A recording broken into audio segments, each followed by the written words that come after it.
Halo, selamat datang kembali di channel saya dan kali ini dalam video ini kita akan membahas bagaimana caranya kita bisa menyimpan data dalam aplikasi React Native ya. Menyimpan data di sini yang saya maksud adalah menyimpan data yang berupa teks ya, atau data-data seperti session token atau seperti auth token atau seperti data-data sederhana seperti setting, user preference atau juga app state ya, atau data-data dari app kita. Nah, itu juga berhubungan dengan project yang sebelumnya kita lakukan ya, yaitu kita membuat aplikasi To Do dengan versi React Native ini dengan bantuan si Expo. Nah, kalau kalian bisa lihat, ini sebenarnya aplikasi ini masih banyak kekurangannya ya. Dimana yang pertama, kalau misalnya kita nggak ngetikin apa-apa dan kita klik save, dia masih kesimpan ya, yang dimana itu nggak bagus. Dan juga kita nggak bisa ngehapus si To Do-nya ya, kita nggak bisa ngehapus si To Do-nya. Jadi kita akan sekarang yang pertama kita akan menambahkan itu ya, kita akan menambahkan fitur itu dulu. Lalu selanjutnya kita akan masuk ke topik gimana cara kita bisa menyimpan si To Do ini ke dalam storage ya, ke dalam suatu storage yang mana jika nanti aplikasinya ditutup dan dibuka lagi, si To Do-nya itu tidak akan hilang.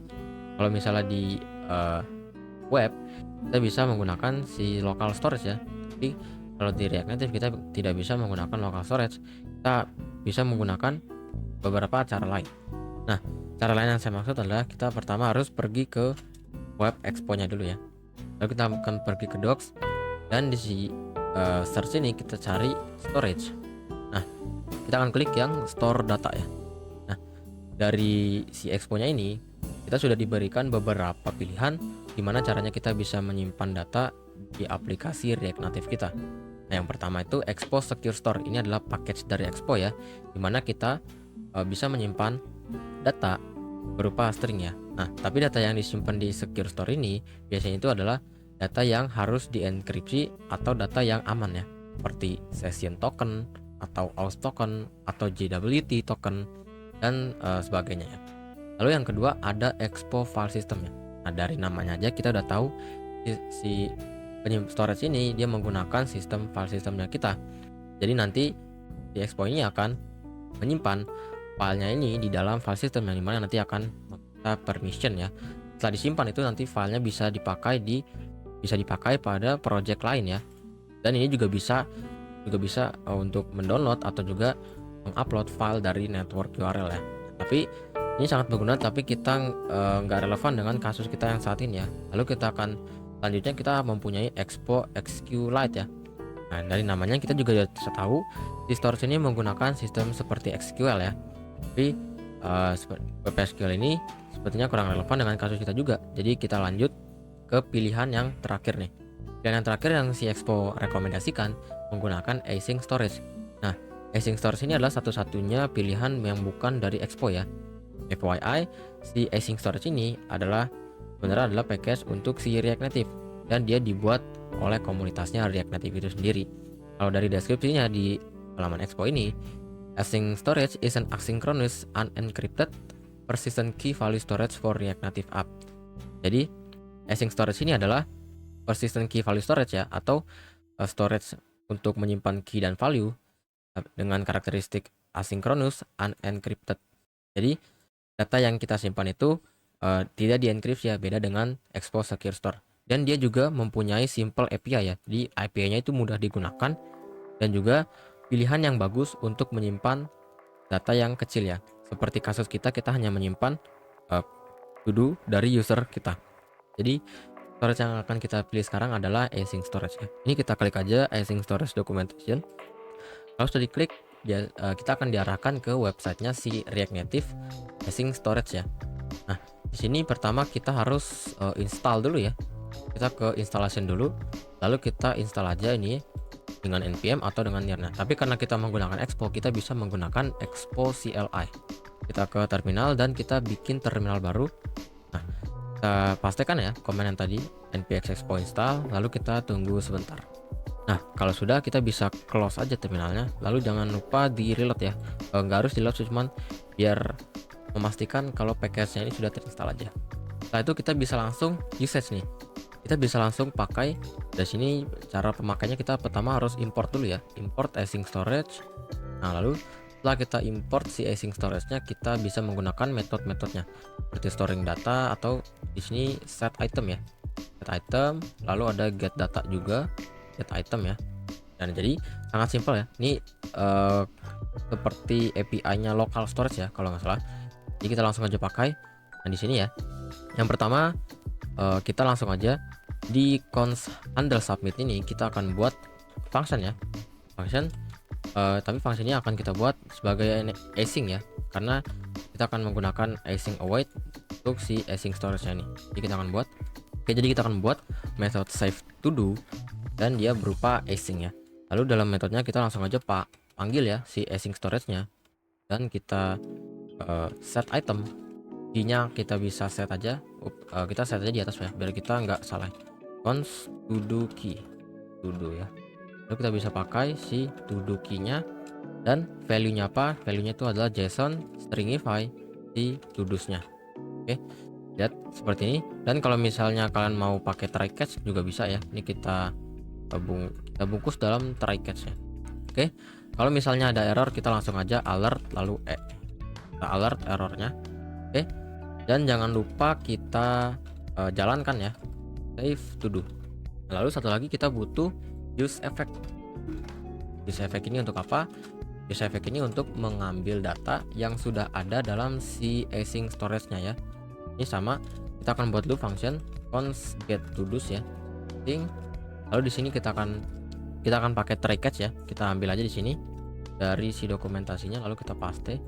Dan di sini const JSON value-nya bukan yang ini ya. Ini untuk storing item nih. Kita akan ambil yang reading data ya untuk get item. Nah, kita akan ambil yang get data ya. Get datanya ini kita copy aja dari si try-nya ini. Kita akan lihat dulu. Ini pertama kita akan get item, key-nya itu kita akan specify ya, to do key. Lalu setelah itu kita akan return JSON value. Kalau dia tidak null, kita akan parse si JSON value-nya. Kalau enggak, kita akan return null. Oke. Dan kalau misalnya ada error, kita langsung aja dan kita console error ya. Ini kita sama juga untuk yang di bawah dah. Oke. Untuk get to do sini, kayaknya kita harus modifikasi deh ya. Karena kita harus modifikasi karena kita langsung aja untuk si set to do's-nya kita harus panggil set to do's-nya langsung di sini. Jadi kita langsung aja set to do's. Apa yang akan kita set to do's? Ya ini langsung aja kita copy dan kita taruh di sini. Return-nya kita hilangin aja dan sudah selesai ya. Oh ya jangan lupa dipanggil ya fungsinya get to do's. Oke, udah itu aja udah selesai. Sekarang kalau kita buka konsol ya. Misal sekarang kita enter ya misalnya tidur. Dan ini kenapa error ya? Karena kita tidak bisa JSON, karena kita nggak bisa. Nah kalau misalnya kita lihat, oh ya di sini ada error ya, dan kita lihat error ini kenapa? Ini ya, kita mungkin aja akan ngasih value-nya 0 ke JSON parse ini dan kita akan set si to do's nih. Dimana itu nggak boleh ya. Jadi kita kasih if aja, if clause, if JSON value-nya itu ada dan JSON parse JSON value-nya itu juga ada ya. Ini kita kasih aja di sini deh. Const parse JSON, lalu kita akan taruh di sini. Kalau misalnya ada, kita set to do's ke parse JSON. Oke, sekarang kita akan coba. Nah, dia sudah tersimpan ya. Dan misalnya kalau misalnya kita refresh ya, ini kita tutup dan kita buka lagi ya. Nah, misalnya kita akan buka lagi aplikasinya. Nah, kita bisa kita lihat sekarang si to do's-nya udah masih ada ya. Tapi karena ini nggak ada apa-apa, jadi kita coba tes dengan ini. Misalnya tidur, oke. Lalu makan ya, misalnya minum. Oke. Sekarang kita akan coba keluar dari aplikasinya dan kita akan coba buka lagi. Nah, oke. Jadi tadi tuh kalau misalnya kita nge-save-nya, misalnya kita save 3 lalu keluar aplikasi dan kita balik lagi. Itu biasa, kadang-kadang bisa aja yang ke save hanya 2 ya. Jadi satu itu tidak ke save. Jadi bagaimana kalau misalnya kita pindahin aja ini save to do-nya itu ke use effect ya. Kita akan buat use effect lagi dan kita akan selalu update si to do-nya ini ke async storage ya. Kita akan pakai dependency array-nya itu to do ya. Lalu kita akan save to do-nya, to do key dan stringify-nya to do. Oke. Kita akan save dan kita akan coba lagi ya. Soalnya sini tidur kan ya. Salah bersih-bersih. Oke. Sekarang kita akan keluar aplikasi dan kita akan masuk lagi. Kita lihat apakah data tersimpan. Nah, dan kita lihat data sudah berhasil tersimpan. Oh ya, sekarang kita akan membetulkan si aplikasinya ya. Sekarang kita akan dulu ini validasi ya. Jadi kalau misalnya jadi akan kita kasih validasi dulu ya. Kita akan cek kalau inputnya ya. Kalau inputnya dia ada tidak sama dengan string kosong, atau langsung aja ya. Kalau misalnya si inputnya ini enggak ada sama sekali ya, kita langsung aja return tanpa melakukan apa-apa ya. Jadi sekarang kalau misalnya kita save, dia tidak akan kesimpan ya. Tapi kalau misalnya kita isi salah satu, dia akan tersimpan. Ya, kita juga bisa pakai input length ya. If input length is less dan kurang dari satu, ya dia juga bisa juga. Kalau misalnya kita satu, nah ini juga bisa kita kasih atau ya. Misalnya input length-nya harus lebih dari misalnya 5 gitu ya. Jadi harus lebih dari 5 karakter. Kalau misalnya 3 karakter doang, oh dia tetap bisa ya. Oh berarti ini ya dan ini bukan dan ya, tapi dan ini juga bukan ini, tapi less ya. Kalau misalnya dia kurang dari 5, kalau misalnya dia kurang dari 5 huruf, dia nggak akan tersimpan ya. Tapi kalau misalnya kita tambahkan lebih dari 5 huruf, dia akan tersimpan. Oke. Ya, tadi agak nge-lag dikit ya logikanya, tapi ini jalan. Oke. Selanjutnya kita akan tambahkan fungsionalitas untuk menghapus si to-do-nya ya. Ini kita bisa dihapus ya. Ini kita rapikan dulu ya view-nya sedikit biar kita nggak bingung bacanya. Kita taruh sini. Nah, gimana kalau misalnya kita taruh icon lagi ya. Misalnya kita taruh misal X gitu. Lalu size-nya 16, color misalnya red. Nggak ada namanya X ya. Oke, kita cari dulu ikonnya ya. icons.expo.fyi and typo ya. Kita cari X yang dari n typo ada nggak ya. Oke, kita pakai trace aja deh karena dia ada dari n typo ya. Trace, kita copy aja string trace-nya. Nggak bisa kayaknya. Oke, sekarang kalau misalnya kita lihat dia udah ada di sebelah kanan ya. Dan kita di sini akan kasih justify content ya biar dia ke pojok. Lalu di ini akan kita kelompokin dan oke, jadi seperti lagi kita kasih ini juga ya. Kita copy aja ini. Lalu kita akan pindahkan ke style di bawah. Berarti ini atas juga butuh display row ya. Oke, sekarang udah berhasil. Jadi seperti ini, dan ini buttonnya akan kita kasih fungsionalitas ya. Lalu kita akan kasih, berarti kita harus wrap dulu, kita harus bungkus jadi touchable ya. Touchable opacity. Saya salah import ya. Ini opacity base, kita harusnya yang touchable opacity. Oke, udah diimport. Sekarang kita bisa klik si buttonnya. Oke, kita akan buat on press ya. Kita on press. Kita bikin dulu deh ini cons handle delete to do ya. Kita akan terima ID-nya ya. Oke, kita assign dulu ke tombolnya, lalu ntar akan jalankan lagi seperti ini.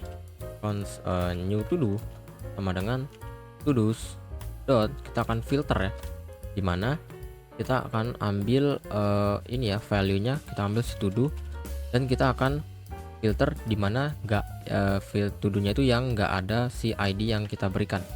Oke, kita akan return to do ID tidak sama dengan to do, maksudnya ID yang kita kasih ya. Dan ini kita bisa pindahkan ke satu dus ya, dan ini bisa kita langsung aja begini aja deh, kita langsung aja ini kita return, dan ini to dus-nya kita kasih alt ya.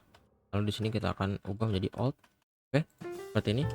Kita akan tes ya. Oh ya, sebelum itu handle delete to do-nya ini kita akan kasih ID-nya ya. Nah, di sini item bisa kita ambil ID-nya. Dan ID-nya akan kita serahkan ke si handle delete-nya ini. Dan oh ini salah ya. Ini harusnya yang sama dengan si ID-nya. Oke, jadi benar kok tadi. Ini seperti ini ya. Bisa salah, logikanya agak salah ya. Jadi yang benar itu seperti ini. Kita akan filter dimana si to do-nya itu kita akan mengecualikan dimana si to do-nya itu yang sama dengan ID-nya yang kita kasih. Oke, setelah itu kalau misalnya kita tes, nah dia sudah berhasil ya. Kita coba lagi, kita tidur kan, ini kita delete satu.